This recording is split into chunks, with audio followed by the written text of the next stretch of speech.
Sedal Bhandari from HR Institute of Studies. Today we are going to continue with the same chapter, that is chapter number 11 BRS, that is Bank Reconciliation Statement of Standard 11 Account GSEB Board. Okay, last lecture में अपन illustration 1 complete किया था, we'll directly switch to illustration 2 in this lecture. Okay, so illustration number 2, same rule, same concept, BRS बनाना है. Let's read the question. Bank column of the cash book of Nagin Rana shows a credit balance of 7,500 as on 31/3/2015, which doesn't tally with the balance as per the passbook. By comparing the passbook and cash book, the following information is obtained. From this, prepare a bank reconciliation statement of Nagin Rana. In short, bank balance of cash book दे दिया है, passbook नहीं दिया है, and clearly state कर दिया है कि कैश बुक एंड पासबुक का बैलेंस टैली नहीं हो रहा है. Clear students? सो अपन क्या करेंगे, कैश बुक की credit balance of cash book that is bank overdraft, तो दोस्तों शुरू करेंगे. सो किसकी है? नागिन Rana. SR number particular LF amount. Clear? So this SR number, this particulars, SR number is serial number. LF नहीं आएगा, directly amount and amount आएगा. ठीक है?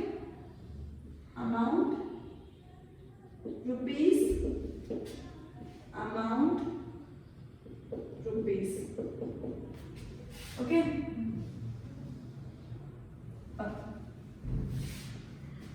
BRS of Shri Nagin Rana. BRS, that is bank reconciliation statement of Shri Nagin Rana. Okay, so let's start with the same. Credit balance as per cash book. कितना credit balance है? 7,500. Credit balance है तो credit balance है 7,500 minus credit balance क्या करेंगे? 7,500 minus, मैंने कोई भी फिगर अगर ब्रैकेट में लिखा है उसका मतलब है कि वो माइनस है. क्रेडिट बैलेंस तो अपन क्या करेंगे? माइनस फिगर लिखेंगे, that is bank overdraft. Bracket में तो लिख सकते हो बैंक ओवरड्राफ्ट. ठीक है ना? A check of rupees 15,000 is deposited in a bank on 28/3/2015, but is still not recorded in the passbook by bank. अपन ने क्या किया? चेक को डिपॉजिट कर दिया और बैंक ने क्या किया? बैंक ने क्रेडिट नहीं किया होगा. अगर अपन ने डेबिट कर दिया तो बैंक क्रेडिट करती है, बैंक ने क्रेडिट नहीं किया है तो अपन ने क्या किया? उसको हटा दो तो टैली हो जाएगा, राइट? अपन ने क्या किया? अपन ने डिपॉजिट दिखा दिया मतलब अपन ने ऐड दिखा दिया. तो ऑलरेडी अपन ने क्या किया? अपन ने ऐड कर दिया. सो अपन ने कितना ऐड किया? 15,000 रुपीज डेबिट कर दिया होगा तो उसको क्रेडिट कर दो. डेबिट मतलब ऐड, क्रेडिट मतलब लेस. अपन ने ऐड कर लिया तो लेस कर देंगे तो अगेन टैली हो जाएगा. Check deposited but not presented for payment.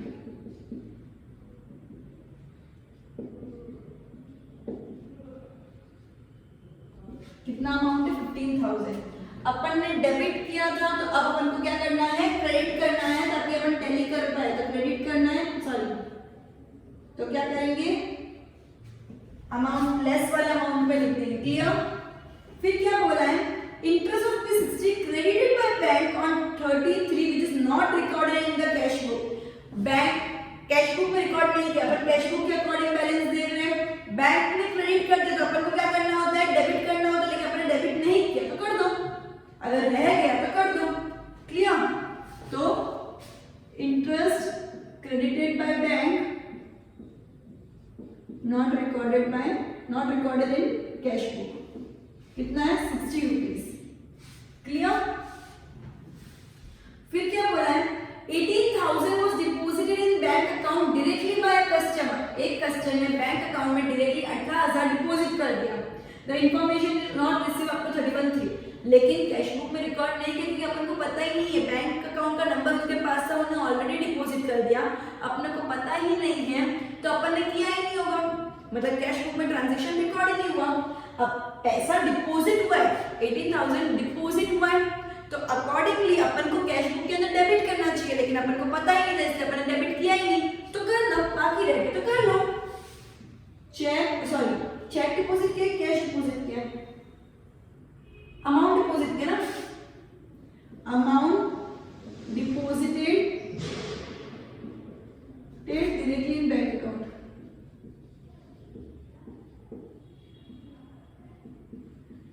Amount deposited directly in the bank account, कितना अमाउंट है 18,000 रुपीज।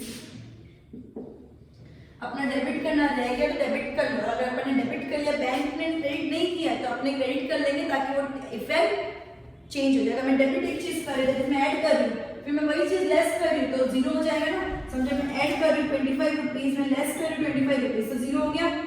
उसी तरह अगर मैंने डेबिट कर दिया और बैंक ने नहीं किया तो मैं क्रेडिट कर दूंगी, और बैंक ने कर दिया मैंने किया ही नहीं है तो मैं वो एक्चुअल जो इफेक्ट होनी चाहिए वो कर दूंगी। क्लियर? ओके।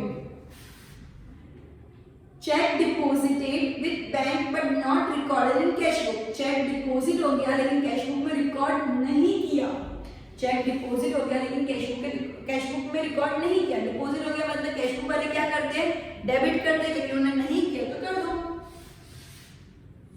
15,000 कौन से है, sorry yes, fourth number, check deposited but not recorded in cash book,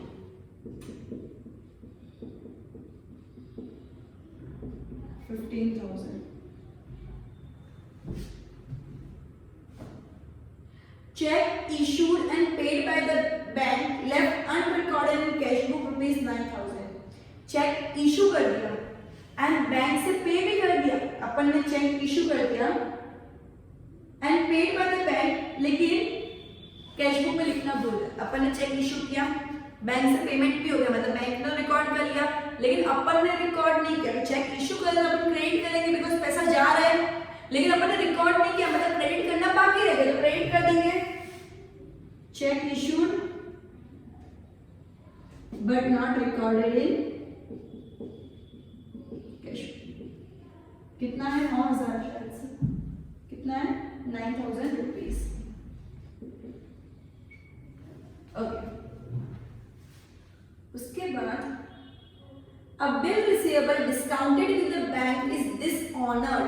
bill receivable क्या होता है कि मैंने अगर किसी को सेल किया है तो आगे वाला मुझे बिल साइन करके दे रहा है कि ये दिन में मैं पेमेंट कर दूंगा, ठीक है।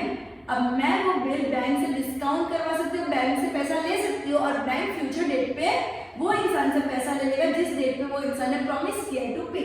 ये कंसेप्ट मैं ऑलरेडी समझ चुकी हूँ, राइट। तो बिल रिसीवेबल डिस्काउंट किया मैंने बैंक से, अब bill receivable discounted with the bank is dishonoured, लेकिन जब ड्यू डेट आई तो आगे वाले ने बैंक को पेमेंट नहीं किया, and for the same bank has recorded ₹18030 with noting charges in passbook, Rana is ignorant of this.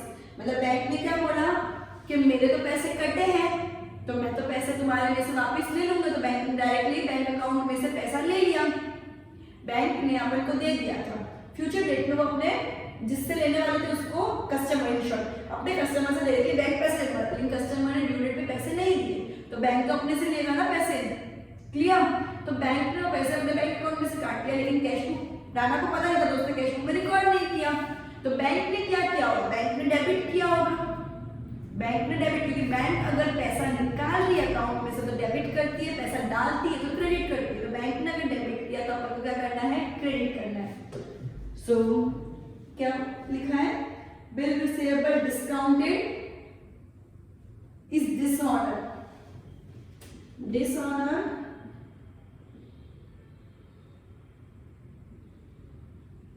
of the discounted bill.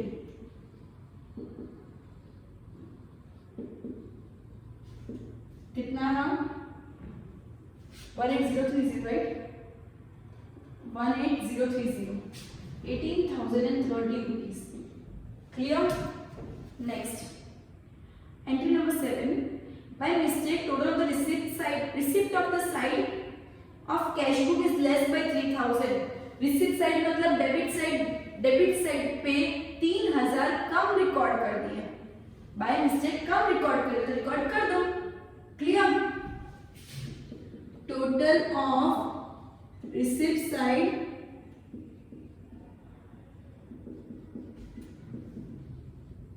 Recorded less, कितना? 3000 रुपए। ठीक है। A check of 6000 is deposited in the bank but still bank has not credited the same. अपन ने check deposit कर दिया, मतलब अपन debit करेंगे, पैसा डिपॉजिट किया बैंक के अंदर डेबिट करेंगे, लेकिन बैंक ने अभी तक क्रेडिट नहीं किया है, तो अपन ने जो डेबिट किया उसका उल्टा इफेक्ट दे दो। Check deposited but not credited by bank, कितना? 6000 rupees. Clear students? Okay. Last bank commission rupees 60. Just a minute. मैंने एक एंट्री छोड़ दी, entry 8. A check of rupees 3000 is issued but yet not presented for payment in bank. Issue कर दिया लेकिन bank में नहीं दिया। इशू किया मतलब क्रेडिट कर दिया अपन ने, लेकिन बैंक में उसकी एंट्री नहीं है, तो मैं अपनी उल्टी अपन ने जो किया है अगर बैंक ने नहीं किया तो अपन उसकी उल्टी एंट्री कर देंगे। मैंने इशू कर दिया चेक, मतलब मैंने क्रेडिट कर दिया है, लेकिन बैंक ने नहीं किया है, तो अपन उसका उल्टा इफेक्ट कर देंगे, डेबिट कर देंगे। क्या करा है अपन ने? Check issued but not presented for payment. Check issued but not presented for payment.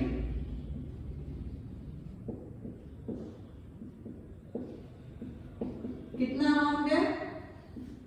3000 रुपए, राइट?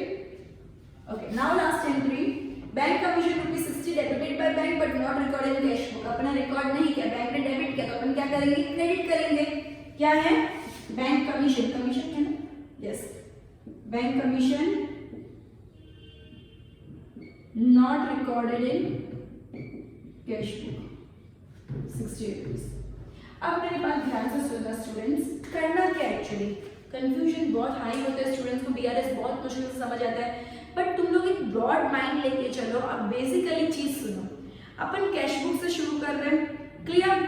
कैश बुक वालों ने जो भी किया है, जो बैंक ने नहीं किया है, सिर्फ कैश बुक में किया, बैंक ने नहीं किया, तो कैश बुक वालों ने जो किया उसका उल्टा इफेक्ट दे दो। अगर उन्हें डेबिट किया तो क्रेडिट कर दो, क्रेडिट किया तो डेबिट कर दो। लेकिन अगर बैंक ने किया है और कैश बुक वालों ने नहीं किया है, तो जिधर होना चाहिए उधर रिकॉर्ड कर दो। अगर बैंक ने कर दिया, कैश बुक में नहीं हुआ है, तो जिधर हुआ होना चाहिए उधर रिकॉर्ड कर लो। Clear students? ये इजी कंसेप्ट है, ये दो कंसेप्ट अगर दिमाग में रहेंगे तो ये चैप्टर बहुत इजी है, वरना ये चैप्टर समझ ही नहीं आएगा। क्लियर? अब क्या करना है? इन सब का टोटल कितना होगा? 18 plus 15 33, 33 plus 6 39,016। ठीक है? This one will be plus. Now 15 plus 9, that is 24. 24 plus 18. 24 plus 18. 32.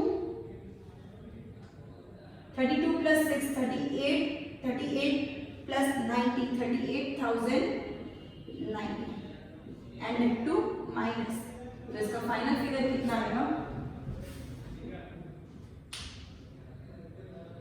Sorry, मेरे माइनस से कैलकुलेशन में कुछ प्रॉब्लम है। 24 plus 18 43, sorry 43 42 42 plus 6 48 48,090, right? 48,090। And ये माइनस इसमें से इन दोनों को प्लस कर दो, इसमें से माइनस कर दो इसको, आंसर अल्टीमेटली माइनस में आएगा because sign of greater number, right? या तुम लोग कैलकुलेट क्या करो, माइनस या प्लस वाले को पहले लो, 39060 माइनस 7500 माइनस 48,090, तो अल्टीमेटली आंसर क्या आएगा? 16530। अल्टीमेट आंसर क्या आएगा? 16,530, दैट टू नेगेटिव। ठीक है? अब नेगेटिव बैलेंस आया, अगर कैश बैंक बुक के अंदर नेगेटिव बैलेंस आया तो वो क्या हो जाएगा? वो क्या हो जाएगा? Debit balance as per passbook. अगर कैश बुक में नेगेटिव बैलेंस आता है तो वो क्रेडिट बैलेंस होता है, लेकिन बैंक बुक में अगर दैट इज पासबुक के अंदर नेगेटिव बैलेंस आता है तो वो क्या हो जाता है, डेबिट बैलेंस। Clear students?